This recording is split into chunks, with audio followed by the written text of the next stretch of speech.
Hello दोस्तों, welcome to our class educationworld.com।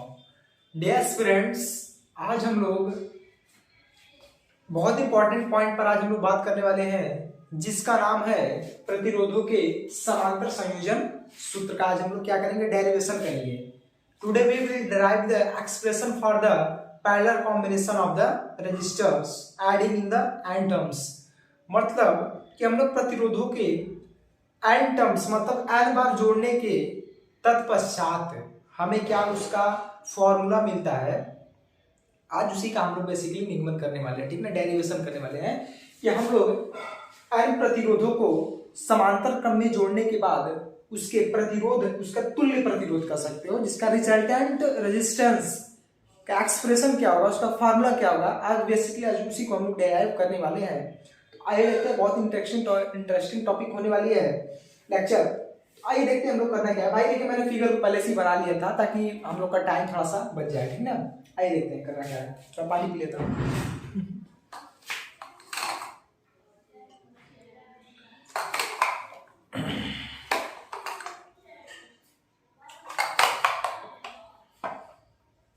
आइए देखते हैं। इसमें सबसे पहले मैं आप लोगों को फिगर को समझाता हूं, कोशिश करना समझने की ये क्या है। ठीक, ये हमारा जो पूरा जो चित्र है, जो हमारा फिगर है, इस फिगर में हमने किया क्या है, सबसे पहले हमने R1, R2, R3, R4 dot dot dot dot dot Rn प्रतिरोध लिए हैं, रजिस्टर लिए हैं। ठीक है, उसको हमने समांतर क्रम में जोड़ रखा है। ठीक है, समांतर क्रम का मतलब ये होगा कि ये नहीं, देखो ऐसे ऐसे अगर प्रतिरोध जुड़ेगा, जैसे एक प्रतिरोध ये हो गया और दूसरा प्रतिरोध ये हो गया। ठीक है, अगर इसको जोड़ देंगे तो ये हमारा हो जाएगा श्रेणी क्रम, which is a series combination. ठीक है, इसको बोलेंगे हम लोग सीरीज कॉम्बिनेशन। अब ऐसे हम लोग इसको जोड़ते जाए एन टर्म्स तक, तो हमारा हो गया सीरीज कॉम्बिनेशन। ठीक है, हम लोग करेंगे क्या कि मान लेते हैं हमारा एक क्या है, एक हमारा रेजिस्टेंस ऐसे है। ठीक है, हम लोग इसको इस सिरे से नहीं जोड़ेंगे, बल्कि इसी के सिरे से हम लोग ऐसे जोड़ देंगे। ठीक है, ये क्या हो जाएगा हमारा, इसको एन टर्म्स तक आप ले जा सकते हैं। ठीक है, ये हमारा क्या हो गया, पैरेलल कॉम्बिनेशन, समांतर क्रम। ठीक है, तो हमने पिछले लेक्चर में श्रेणी क्रम पे बात किया था, इस लेक्चर हम लोग समांतर क्रम पे बात करेंगे। It means parallel combination of the adding the n resistors. ठीक है, तो मान लेते हैं हमारा एक R1 प्रतिरोध ये है, R2 ये है, R3 ये है, R4 यहाँ पे होगा, कुछ यहाँ पे R4 होगा। अब भाई एन टर्म्स है तो एन टर्म्स को तो हम लोग दर्शा नहीं सकते हैं, स्वैप तो कर नहीं सकते हैं, तो हमने बेसिकली यहाँ पे डॉट डॉट कर दिया है। इसका मतलब इसके बीच में बहुत सारे प्रतिरोध है। उसके बाद ये आपका कौन सा है, Rn, मतलब एनवा रेजिस्टेंस ये जुड़ा हुआ है। ठीक है, इतना समझ आ गया। अब हम लोग क्या करेंगे, इस पूरे रजिस्टर्स को पैरेलल कॉम्बिनेशन में ऐड करने के बाद एक ही पॉइंट पर हम लोग ऐड किया है ना, इसी पॉइंट पर देखिए, इस पॉइंट पर और इस पॉइंट पर, इसका सभी का प्लस माइनस यही है, इसी पर ऐड किया। अब इस पूरे कॉन्फ़िगरेशन को हमने एक V वोल्टेज के बैटरी से हमने कनेक्ट कर दिया। ठीक है, यहाँ पे हमने, यहाँ से क्या होगा, हमारा धारा प्रवाहित होगा, आवेश हमारा यहाँ से जाएगा। ठीक है, अब हम लोग क्या देखेंगे, जब हमारा आवेश यहाँ से होकर के जाएगा, ठीक है, जब हमारा आवेश जो I है जब यहाँ से होकर के पास करेगा तो यहाँ से भी I होगा, यहाँ पर भी I होगा। भाई अभी तो चेंजेस कुछ हुए हैं, यहाँ पे भी I होगा, यहाँ पे भी I होगा, यहाँ पे भी, लेकिन इस पॉइंट पे जैसे ही पहुंचेगा, इस पॉइंट पे जैसे ही पहुंचेगा, यहाँ पे जो हमारे धारा है, धारा मतलब कहते हैं इलेक्ट्रिक जो आवेश है, वो हमारे डिस्ट्रीब्यूट हो जाएंगे इन ईच रजिस्टर, मतलब प्रत्येक रजिस्टर में हमारे जो धारा है वो क्या हो जाएंगे, डिस्ट्रीब्यूट हो जाएंगे। जैसे मान लीजिए अगर आपके घर में बल्ब है तो अभी कभी कभी ऐसा होता होगा कि बिजली क्या नाम है, बरसात के मौसम में जब ट्रांसफार्मर पे जब बहुत ज्यादा मतलब ऐसा नहीं होता है कि बहुत ज्यादा वोल्टेज हाई हो जाता है, सभी लोग करते क्या है, या तो पूरे घर का सभी स्विच ऑन कर देते हैं ताकि जो वोल्टेज हो जाए वो मतलब कि फ्लेक्सिबल हो जाए, मतलब कह सकते हैं इक्विलिब्रियम स्टेट में आ जाए, या तो सबको बंद कर देते हैं। ठीक है, क्यों कर देते हैं? या फिर कभी कभी आपने ये भी देखा होगा कि जब हम लोग कभी की बल्ब जलाते हैं तो एक बल्ब जलाएंगे फिर उसी में दूसरा है तो वोल्टेज भाई बढ़ता है ना भाई, धारा का मान तो बढ़ेगा ही ना। तो यहाँ पे क्या हो जाएगा बेसिकली कि हमारा जो धारा यहाँ पर होगा वो सभी पार्ट में डिस्ट्रीब्यूट होता चला जाएगा। तो मान लेते हैं पहले वाले रजिस्टर में कितना है, I1 है, दूसरे में I2 है, तीसरे में I3 है, डॉट डॉट डॉट, और एरो में IN है, ठीक है। इसमें I1 I2 I3 dot dot dot IN हमारा धारा डिस्ट्रीब्यूट हो गया, बट गया। लेकिन क्या विभव में यहाँ पे कुछ अंतर होगा? विभव में अंतर होगा। विभवांतर किसे बोलते हैं? मतलब विभव में अंतर, विभव में अंतर बराबर विभवांतर, ठीक ना। The difference between potential is called the potential difference. यहाँ पे विभवांतर तो कुछ होगा नहीं। क्यों नहीं होगा? क्योंकि सारे के सारे रजिस्टर जो है वो एक ही पॉइंट पे भाई साहब ऐड किए गए हैं, एक ही पॉइंट पे हमारे ऐड किए गए हैं। तो यहाँ पे विभव में अंतर कहाँ होगा? विभव अंतर कब होगा? अंतर कब होता? जैसे मान लीजिए अगर आपके पॉकेट में 10 रुपए है, ठीक, अगर आपने 10 रुपए को 10 रुपए में से अगर 5 रुपए को खर्च कर दिया तो 10 माइनस 5 इक्वल टू 5, आपके पास 5 रुपए बचता, ठीक।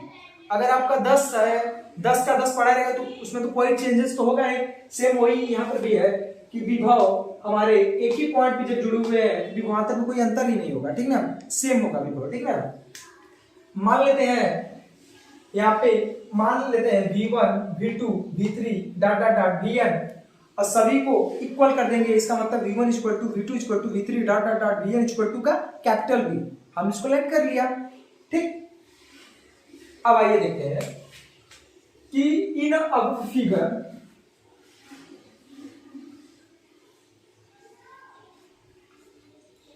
इन अब फिगर यहाँ मान लेते हैं यार V1 इसका V2 इसका V3 डॉट डॉट डॉट यहाँ पे Vn, ठीक है। इन अब फिगर, ठीक, capital V is equal to V1 is equal to V2 is equal to V3 is equal to V4 is equal to dot dot dot dot Vn। यही होगा। मैंने अभी आपसे क्या बात की कि जो विभव है विभव में कोई अंतर नहीं होगा भाई, वही सेम रहेगा, ठीक है। बट आई यहाँ पे क्या होगा? यहाँ पे I1 है, I2 I3 I4, तो क्या हम लोग करेंगे क्या कि जब I1 यहाँ पे ये है और capital V1 is equal to का V है, ठीक है, और V2 इक्वल टू का भी V है, V3 का भी V है, ठीक है, और V जो Vn है वो भी हमारा V के इक्वल है, ठीक ना, ठीक।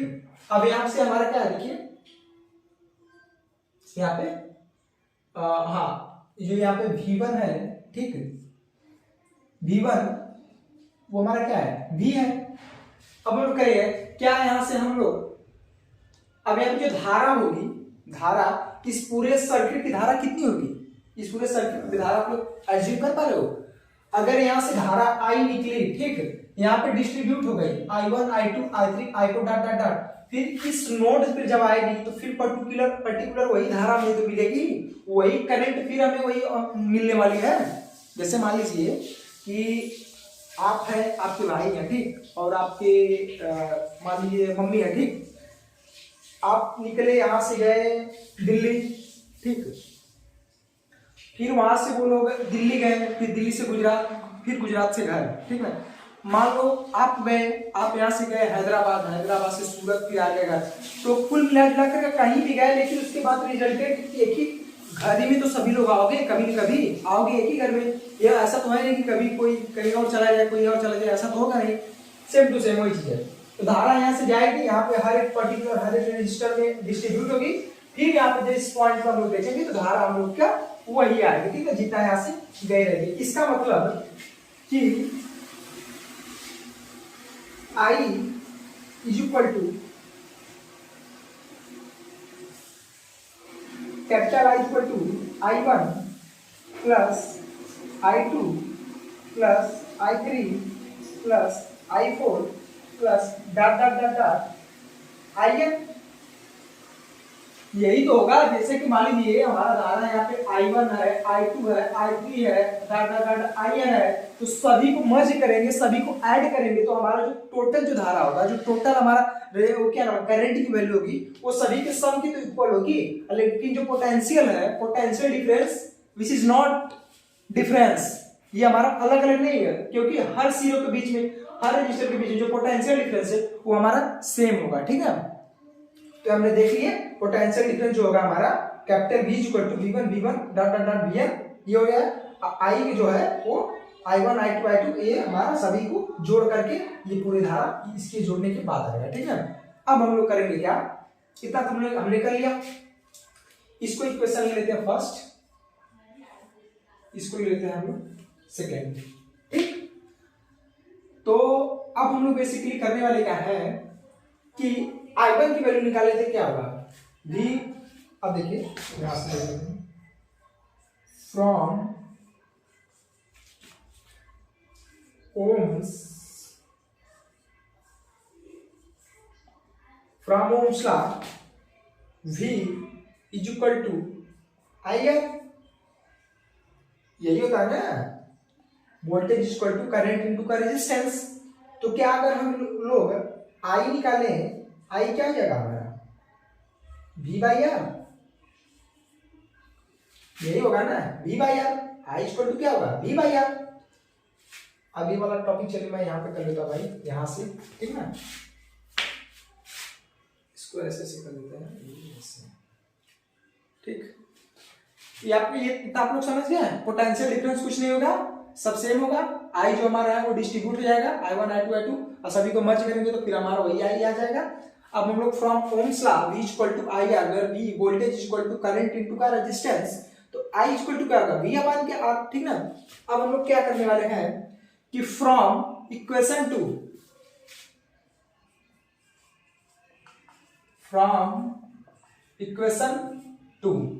ठीक, इक्वेशन 2 से करने वाले क्या है, capital I is equal to क्या होने वाला है, capital I equal to I1 की वैल्यू क्या है, I1 की वैल्यू क्या है V अपान के R1, V अपान के R1। भाई ओम्स लॉ से देखिए I equal to V by R, तो V पोटेंशियल डिफरेंस तो हर रजिस्टर में हमारा हर जो पॉइंट पे सेम है, तो कैपिटल V हो जाएगा। R1 क्या है, R1 जो R है वो तो R1 R2 वो तो डिफर है, तो यहाँ पे R1 हो जाएगा। ठीक, तो I इक्वल टू क्या हो जाएगा,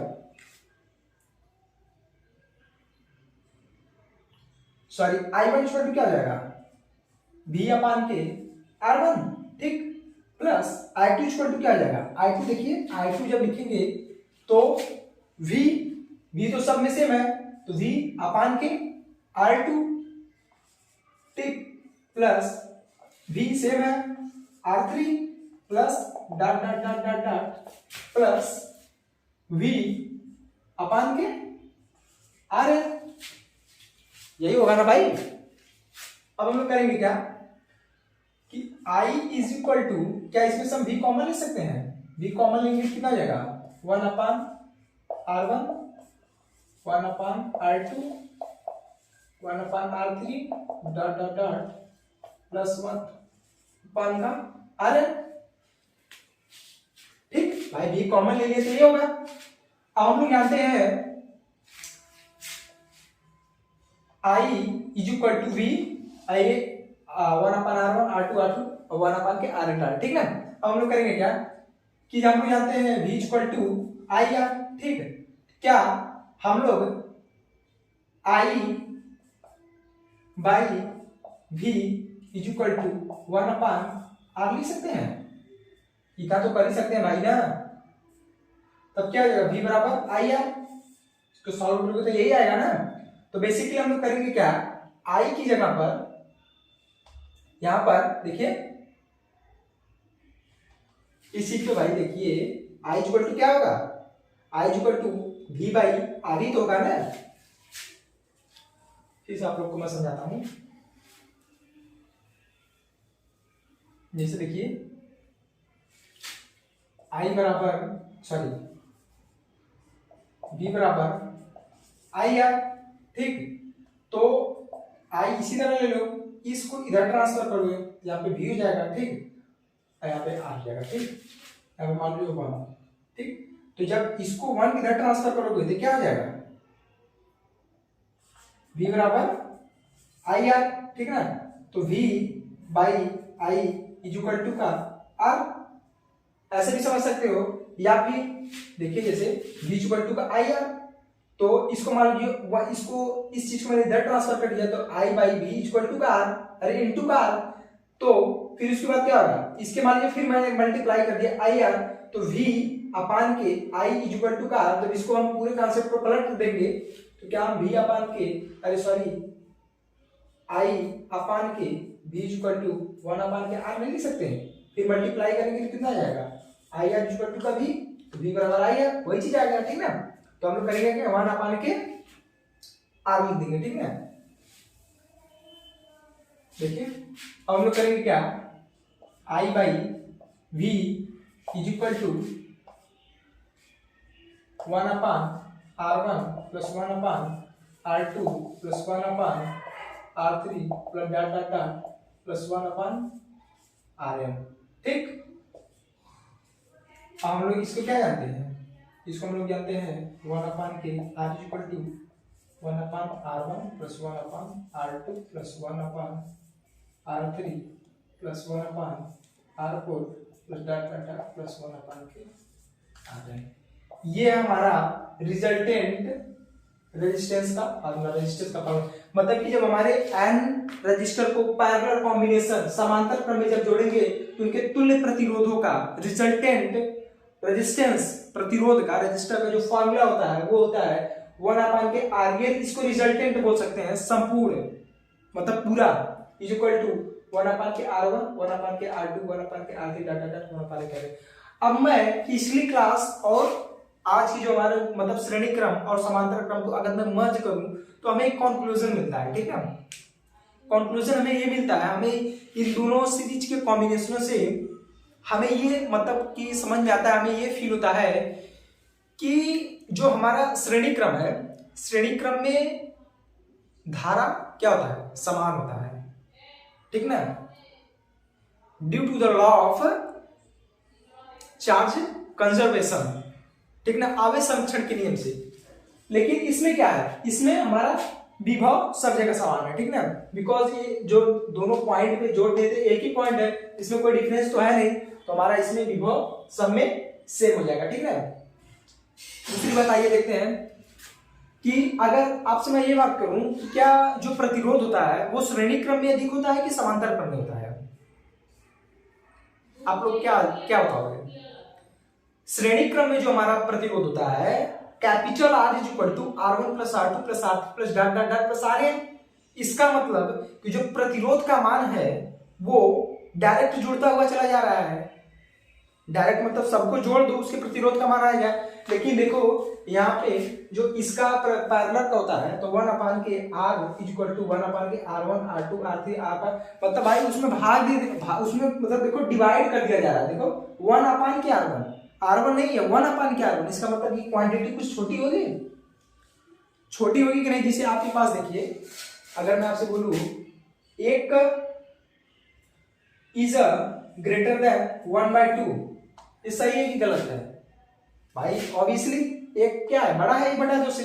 ठीक ना, तो उसी तरीके से है। ठीक ना, तो यहाँ पे यही है कि हमारा उसमें धारा समान था, मतलब क्या करंट समान था, इसमें हमारा वोल्टेज समान था। ठीक है, तो ये था हमारा बहुत ही इंपॉर्टेंट क्वेश्चन। बेसिकली ऐसे अगर आपको आएगा एग्जाम में तो आप लोग जितना मैं बताया हूँ उसको आप लोग लिख लोगे और ये जो डेरिवेशन है स्टेप बाय स्टेप करते चले जाओगे, बहुत आसान है। ठीक है, तो आइए नेक्स्ट वीडियो में मिलते हैं। बेसिकली अगर हो सकेगा तो मैं इन पैरेलल कॉम्बिनेशन और series combination both are equivalent types में क्वेश्चन को कुछ एक दो क्वेश्चन को मैं प्रूफ कराऊंगा और मतलब लगाऊंगा। उसके बाद हमारा जो उसके बाद जो नेक्स्ट वीडियो आएंगे फिर हम लोग देखते हैं कोई इंपॉर्टेंट पॉइंट पे मैं आप लोगों को वीडियो प्रोवाइड करेंगे। तब के लिए थैंक यू, बाय बाय।